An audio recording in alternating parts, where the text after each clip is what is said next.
缺陷的一考表，就是看能不能给我修好。那我看一下。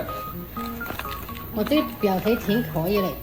阿婆说，这是她捡垃圾捡到的破表，自己的老伴因病去世的早，自己就靠捡垃圾把2个儿子拉扯大。大儿子在外面已经成家立业，小儿子马上高中毕业了，但是家里实在没钱供他上大学。小儿子决定跟同乡一起去外地打工。说到这，阿姨流下了自责的眼泪。阿姨说自己也没什么能拿得出手的东西，就想把这块捡到的表修好，送给儿子，也算是自己对儿子的一份牵挂。希望我一定要帮他这个忙。听到这，我明白了，这不仅仅是一块表，更是一个母亲伟大而深沉的爱。就让我们一起将这份母爱传递下去。